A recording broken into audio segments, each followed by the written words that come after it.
எல்லோருக்கும் வணக்கம். ஏன் இந்த பதற்றம்? எதுக்காக திடீர்னு இப்போ மார்க்கெட்டை ஒரு 300 பாயிண்ட் கீழே இறக்கி விட்டுருக்காங்க? காலையில் ஓப்பனிங்ல எல்லாம் பாசிட்டிவ்ல தான் இருந்தது. இதுக்கு முக்கிய காரணம் என்ன அப்படின்னு பார்த்தீங்கன்னா, அந்த சைனாலிருந்து வரக்கூடிய ஒரு வைரஸ் நியூஸ் அப்படின்றது சோஷியல் மீடியா மூலிமா பரவி ஒரு மாதிரி பயத்திலேயே பதற்றத்திலேயே நம்மளுடைய மார்க்கெட் இறக்கி விட்டுருக்காங்க. இதுக்கு முக்கிய காரணம் என்ன அப்படின்னு பார்த்தீங்கன்னா, மார்க்கெட் கீழே போய்கிட்டு இருக்கு. ஆனால் நீங்கள் இந்த அப்பல்லோ ஹாஸ்பிட்டல் அப்படின்றத எடுத்து பார்த்தீங்கன்னா அவன்லாம் மேல் நோக்கி ஏறிக்கிட்டு இருக்கான். அதே மாதிரி நாராயண ஹிருதாலயா போன்ற ஸ்டாக்குகளும் ப்ளஸில் இருக்குது. அதே மாதிரி மெட்ரோபாலிஸ் போன்ற ஸ்டாக்குகளும் 2% ப்ளஸில் இருக்குது. அப்போ மார்க்கெட் கீழே போகையில் ஒரு மாதிரி அந்த சைனா நியூஸ்னுடைய பதற்றத்தினால இன்னைக்கு ஓப்பனிங்லாம் நல்லா தான் இருந்தான். அதுக்கப்புறம் பதற்றத்தினால மார்க்கெட் 300-400 பாயிண்ட் கீழே கிராஷ் ஆகும் பொழுது இந்த ஆஸ்பத்திரி ஷேரில் தூக்கி விட்டுட்டு இருக்காங்க. எல்லாமே ஒரு ப்ராபபிலிட்டி கேஸில் போய்கிட்டு இருக்கு. ஒருவேளை அப்படி இருக்குமோ, ஒருவேளை இப்படி இருக்குமோ, ஒருவேளை கோவிட் ரிட்டர்ன் ஆகுதோ அப்படின்ற பல்வேறு காரணங்களால் போயிட்டு இருக்கு. எனக்கு இன்னுமே ஒரு சந்தேகம் வந்தது. ஒருவேளை இந்த பையன் தான் ஏதாவது காரணமாக இருப்பானா, ஒருவேளை அதானி குரூப் ஸ்டாக்கில் இல்லை ஏதாவது ஒரு பெரிய விஷயம் நடந்திருக்கு அப்படின்ற மாதிரி அங்கே போய் பார்த்தேன். அந்த பையன்லாம் எதுவும் தப்பு தாண்டா பண்ணல அப்படின்ற மாதிரி அங்கே இருக்கக்கூடிய ஸ்டாக்ஸ்கள் பெருசாக 10%, 15% அப்படி இறங்கல. ஸோ ஒரே காரணம் தான் இன்னைக்கு மார்க்கெட்டை போட்டு தள்ளதுக்கு முக்கிய காரணம். ஒரு மாதிரி பயத்தில் ட்ரேட் ஆகிட்டு இருக்கு. அப்பாடா நல்ல வேலை நம்ம தப்பிச்சிட்டோம் அப்படின்னு மட்டும் சந்தோஷமாகவே இருக்க முடியாது போல. கடந்த 2 மாதங்களாக அந்த 2 days மூவிங் ஆவரேஜ் உடைக்காமையே இருந்தது ஷேர் மார்க்கெட். ஆனால் திரும்ப திரும்ப அந்த இடத்துக்கே வந்து நம்மளை டார்ச்சர் பண்ணிக்கிட்டு இருக்கா. மறுபடியும் இப்போ 2 days மூவிங் ஆவரேஜ் கிட்ட வந்து ட்ரேட் ஆகிட்டு இருக்கு ஷேர் மார்க்கெட். இனி எந்த பக்கம் டைரக்ஷன் எடுப்பான்னு தெரியல.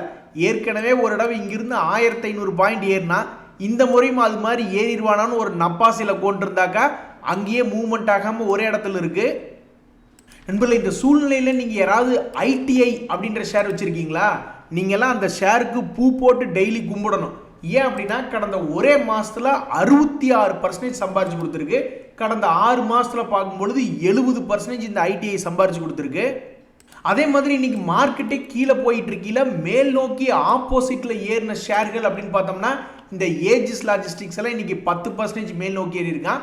அதே மாதிரி இந்த ஈஸி ட்ரிப் பிளானர்ஸ்ல சமீபத்தில் நீங்க நல்லா கவனிச்சு பார்த்தீங்கன்னா லோ ரேட்ல இருக்கக்கூடிய இந்த பங்கு திடீர்னு இவி பிசினஸ்ல என்டர் ஆகுறாங்க, பஸ்ல என்டர் ஆகுறாங்க அப்படின்னு மேல் நோக்கி ஏறினா ஆனால் அவனால் நிற்க முடியல, மறுபடியும் இறங்கிட்டான். மறுபடியும் எங்கேயோ மால்தீவ்ஸ்லேயே ஏதோ ஒரு பிரச்சனை அப்படி இப்படின்னு ஏதோ ஒன்று படித்தேன். அப்போ அந்த சமயத்தில் மறுபடியும் மேல் நோக்கி ஏறினா மறுபடியும் இறங்கிட்டான். அதுக்கப்புறம் இப்போ சமீபத்தில் போனஸோ ஸ்பிளிட்டோ அப்படின்ற மாதிரி ஒரு நியூஸ் வந்துச்சு. அந்த சமயத்தில் மேல் நோக்கி ஏற மாதிரி இருந்தால் அப்புறம் மறுபடியும் இறங்கிட்டான். அப்புறம் மறுபடியும் இப்போ இன்னைக்கு ஒரு 6% எதுக்கு ஏறி இருக்காங்கன்னா ப்ரொமோட்டர் இனிமேல் அதிகமாக செல் பண்ண மாட்டாங்க, நோ மோர் செல்லிங் அப்படின்ற மாதிரி ஒரு செய்தி வந்துச்சு. அதை தொடர்ந்து இன்னைக்கு மறுபடியும் மேல் நோக்கி ஏறி இருக்கிற பங்கு இதை நம்பலாமா? 4 தடவை மேல் நோக்கி ஏறி நியூஸ் வந்து மறுபடியும் கீழே விழுந்துட்டியே, அப்போ இப்போ மட்டும் நீ என்ன பண்ண போற அப்படின்றது புரியாத புதிராக ஒரு வருஷத்தினுடைய லோவில் ஆல்மோஸ்ட் 24% இறங்கி ட்ரேட் ஆகிட்டு இருக்கு. யாராக இருந்தாலும் அவனுடைய ஃபைனான்ஷியல் பர்ஃபார்மன்ஸாக அவனை தூக்கி நிறுத்தக்கூடிய வாய்ப்பு அப்படின்றது கொடுக்கும். அந்த வகையில் Q3 ரிசல்ட் என்ன ஆகுது அப்படின்றது பொறுத்து இருந்து தான் பார்க்கணும். நான் நம்ப மாட்டேன். இன்னைக்கு தேதியில் யாராவது போர்ட்ஃபோலியோ பெரிய அளவில் ப்ராஃபிட்டுங்க அப்படின்னு யாராவது, அதாவது டோட்டல் போர்ட்ஃபோலியோனுடைய ப்ராஃபிட் வந்து இப்போ கரண்ட் ரேட்டில் பயங்கரமான ப்ராஃபிட்டுன்னு சொன்னாங்கன்னா நான் நம்ப மாட்டேன். ஏன்னு கேளுங்க, நம்மளுடைய நிஃப்டி 50 இண்டிசஸில் போய் எடுத்து பார்த்தா அங்கே எல்லாம் 1%, 2%ன்னு காலி. அதை கடவுளே மிட் கேப் இண்டெக்ஸ் எல்லாம் 2% காலின்னு காட்டுறாங்க. அதே மாதிரி ஸ்மால் கேப் இண்டெக்ஸ் ஒரு 2% காலி. ஸோ டோட்டலாக நம்மளுடைய ஸ்டாக் மார்க்கெட்டே இறங்கி கிடக்கக்கூடிய இந்த நேரத்தில் கிட்டத்தட்ட ஒரு 750 ஷேர் இருக்கிற இடத்துல வெறும் 52 ஷேர் தான் பாசிட்டிவ்ல இருந்துட்டு கிட்டத்தட்ட முன்னணி கம்பெனிகள் ஒரு 698 கம்பெனிகள் கீழே இறங்கி தான் கிடக்குதுன்னா அப்புறம் எப்படி அது போர்ட்ஃபோலியோ லாபத்தில் வரும்? அதுலேயும் முக்கியமான சில கம்பெனிகள்லாம் யூனியன் பேங்க்ல எடுத்து பார்க்குறோம், அவன் 7% காலி. ஸோ இன்னைக்கு பெரும்பாலான ஆட்களினுடைய போர்ட்ஃபோலியோவை கிழித்து நாராக தொங்க விட்டு இருப்பாங்க அப்படின்றதுல எனக்கு எந்த சந்தேகமுமே இல்லை. ஒரு படத்தில் இது ரொம்ப ரேர் பீஸ் செட்டியார்னு சொல்லி ஒரு ஆகாவளி பாம்பை ஒரு பெரிய விலைக்கு வித்துட்டு ஒருத்த ஓடி போயிடுவான். அந்த மாதிரி தான் இந்த Q3 ரிசல்ட் மட்டும் வரட்டும், நம்மளுடைய போர்ட்ஃபோலியோவில் ஓஹோ அப்படின்னு போகணும் பல பேர் நம்பிக்கிட்டு இருந்தாங்க. அதில் நானும் ஒருத்தன். என்னுடைய போர்ட்ஃபோலியோலாம் பயங்கரமாக வந்துடும் Q3 ரிசல்ட் மட்டும் ஒரு நல்லபடியாக இருந்ததுன்னா அப்படின்ற மாதிரி நான் நினச்சிக்கிட்டு தான் இருந்தேன். ஓப்பனிங்லேயே இப்போ தான் அதனுடைய பெரிய பெரிய கம்பெனிகளுடைய ரிசல்ட் ஓப்பன் ஆகக்கூடிய இந்த ஒரே வாரத்தில் ஓப்பனிங்லேயே அங்கே 300 பாயிண்ட் காலி.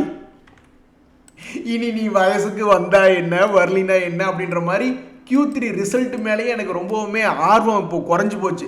அதாவது Q2 ரிசல்ட்டில் பார்த்தீங்கன்னா என்னாச்சு அப்படின்னு பார்த்தீங்கன்னா பல பேர்த்தினுடைய லாபம் என்பது மேல் நோக்கி இருந்து கிட்டத்தட்ட லாஸுக்கே வந்துட்டாங்க. ஒரு 20-30% லாஸுக்கு வந்துட்டாங்க.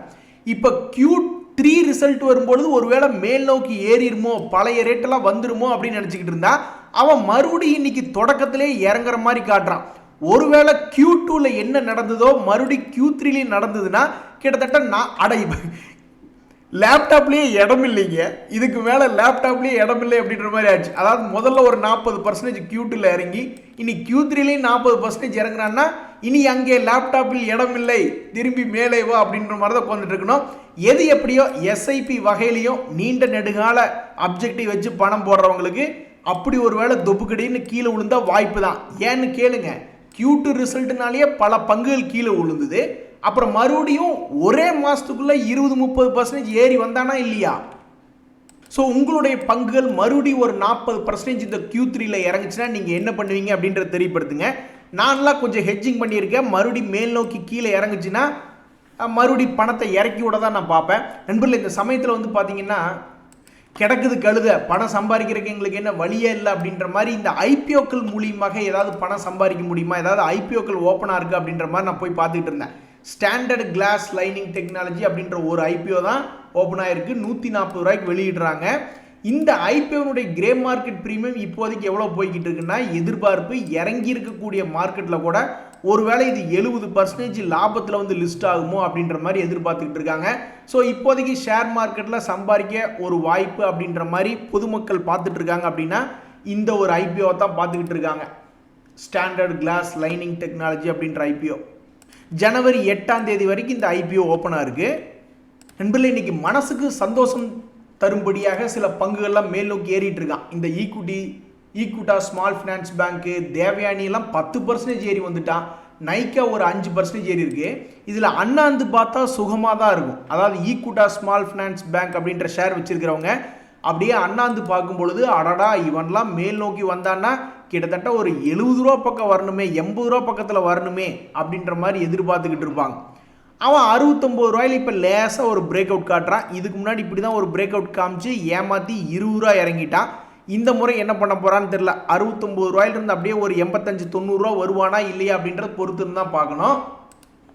அதே மாதிரி தான் இந்த நைக்கா அப்படின்ற ஷேர், அவனு வந்து இப்போ ஒரு ரெசிஸ்டன்ஸ் அப்படின்ற 250 days moving average 200 days moving average பக்கத்தில் வந்து ட்ரேட் ஆகிட்டு இருக்கான். அவனை தலையில் கொட்டி கீழே அனுப்புவாங்களா இல்லை மேல் நோக்கி ஏற்றி விடுவாங்களா அப்படின்ற மாதிரி பார்த்துக்கிட்டு இருக்கு. இந்த தேவயானி ஷேர் வச்சிருக்கிறவங்களுக்குலாம் ஒரே சந்தோஷம், மார்க்கெட்டே கீழே தொப்புக்கடின்னு உளுந்து கிடக்குது. இவங்களுக்கு மட்டும் பாருங்க எப்படி ஒரு சந்தோஷம்னு.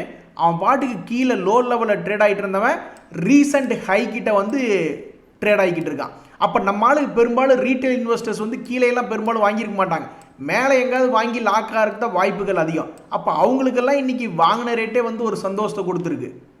நண்பர்களே, இந்த KOCL அப்படின்ற ஷேர் நிறைய பேர்த்துக்கு தெரிஞ்சிருக்காது. அது வந்து இன்னைக்கு 10% ஏறினதுனால தான் பல பேர்த்துக்கு தெரியவே வருது. ஆனால் அதில் இன்னும் ஒரு சிறப்பம்சம்னா நம்ம கவர்மெண்ட் வந்து அதில் இன்னும் 99% ஹோல்டு பண்ணிக்கிட்டு இருக்காங்க. இந்த ஷேரில் ஒரு முக்கியமான விஷயம் என்ன சொல்லணும் அப்படின்னாக்கா, இவன் கோவிட்டுக்கு முன்னாடியே சரிஞ்சு கீழே வந்து கிடந்தவன். கோவிட்டுக்கு முன்னாடியே 100 ரூபாய்க்கு கீழே இருந்தவன். 500 ரூபாயிலிருந்து வெறும் 100 ரூபா வந்து விழுந்தவன். கோவிட்டுக்கு அப்புறம் ஒரு வளர்ச்சினால மேல் நோக்கி வந்திருக்கான். மறுபடியும் ஒரு வேளை கோவிட் உலகத்தில் வருது அப்படின்ட்டானுங்கன்னா மறுபடியும் கீழே போகுது என்னன்னு தெரியல. பட் இந்த கம்பெனி கிட்டத்தட்ட இதில் என்ன ஒரு நியூஸ் அப்படின்னு பார்த்தீங்கன்னா, கிட்டத்தட்ட 7 வருடங்களுக்கு பிறகு அவனுடைய பழைய ஹை பக்கத்தில் வந்திருக்கான். இந்த ஷேர் வச்சிருக்கிறதுனால யாருக்கு சந்தோஷம் சொல்லுங்க பார்க்கலாம்? நம்ம பிரசிடென்ட்டுக்கு தான் சந்தோஷம். ஏன்னா அது பெரும்பாலும் ரீட்டைல் இன்வெஸ்டர்ஸ் யார் கையிலும் இல்லை.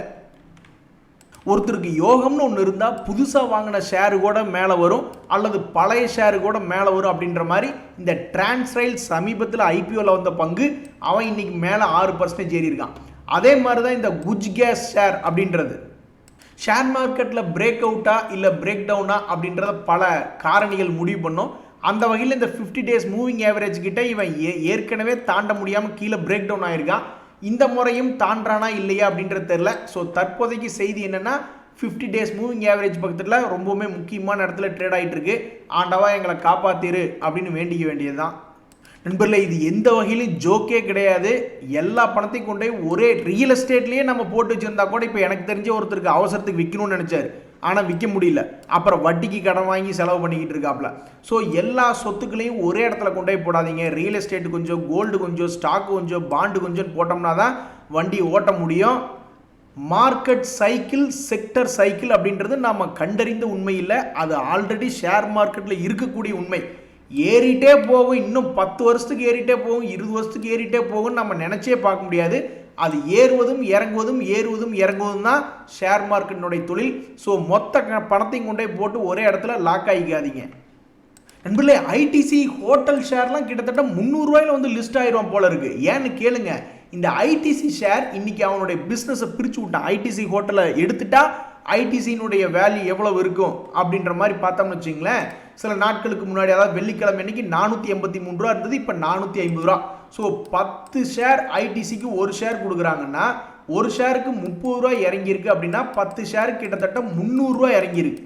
அப்போ இந்த ஒரு ஷேர் வந்து 300 ரூபாய்க்கு வந்து லிஸ்ட் ஆனாதான் நோ லாஸ் நோ கெயினாவது வந்து சேரும்.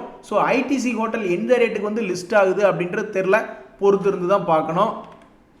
நண்பர்களே, என்னை பொறுத்த வரைக்கும் நம்ம பெரிய குரூப் ஷேர்கள், இப்போ ஒரு உதாரணத்துக்கு யோசிச்சு பாருங்க, டாடா குரூப் இந்தியாவில் அழிஞ்சு போச்சு அப்படின்னா என்ன ஆகும்? அவ்வளோதான், இந்தியாவிலேயே பாதி அழிஞ்சு போன மாதிரி தான் கணக்கு கிட்டத்தட்ட. ஏன்னா அது ஏகப்பட்ட துறைகளில் இருக்குது, ஏகப்பட்ட பேர்த்துக்கு வேலை வாய்ப்புகள் கொடுத்துட்டு. அப்போ பெரிய குரூப்பான ஷேர்கள் கீழே இறங்கி கிடக்கு, மார்க்கெட் கீழே விழுந்ததுனால அப்படின்ற மாதிரி இருந்ததுன்னா, அப்போ பெரிய கம்பெனிகள் ஏதாவது ஒரு நல்ல ரேட்டுக்கு வருதா அப்படின்ற மாதிரி தான் தொடர்ந்து பார்த்துக்கிட்டே இருக்கணும். அந்த வகையில் Tata power, Tata steel, Tata motor, Tata tech போன்ற கம்பெனிகள்லாம் ஏதாவது எதிர்காலத்தில் மகிழ்ச்சி தருமா, இன்னுமே கீழே இறங்கிட்டு ஏதாவது ஒரு இடத்துல திரும்பி மகிழ்ச்சி தருமா அப்படின்ற மாதிரி நிறைய பேர் பார்த்துக்கிட்டு இருப்பாங்க. ஒரே 1 ரூபா தான் நம்ம கிட்ட இருக்கு, ஆனால் அதை உருப்படியாக எங்கேயாவது கொண்டு இன்வெஸ்ட்மெண்ட் பண்ணோம் அப்படின்னா இது மாதிரி பெரிய பெரிய குரூப்பான ஷேர்களை எல்லாம் பார்த்து அதில் தான் நம்ம இன்வெஸ்ட்மெண்ட் பண்ணணும்.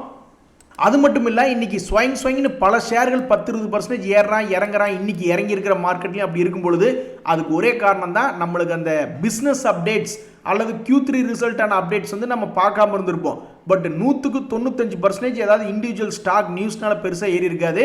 ஏதாவது ஒரு பிஸ்னஸ் அப்டேட் அப்படின்றது கொடுத்துருப்பாங்க, அதை நம்ம இன்னும் பார்க்காம இருந்திருப்போம், அவ்வளோதான். மற்றபடி இன்னும் ஒரு 2-3 வாரத்துக்கு திடீர்னு ஏதாவது ஒரு ஷேர் ஏறிச்சு, அதுக்கு என்ன நியூஸ்னு தெரிஞ்சுக்க நீங்கள் விரும்புனீங்கன்னா பெரும்பாலும் அவங்களுடைய பிஸ்னஸ் அப்டேட் அல்லது அவங்களுடைய ரிசல்ட் அப்டேட் தான் காரணமாக இருக்கும். சரிங்க நண்பர்களே, இன்றைய தகவல் உங்களுக்கு உதவினா எனக்கு மகிழ்ச்சி தான். ரொம்ப நன்றி, வணக்கம்.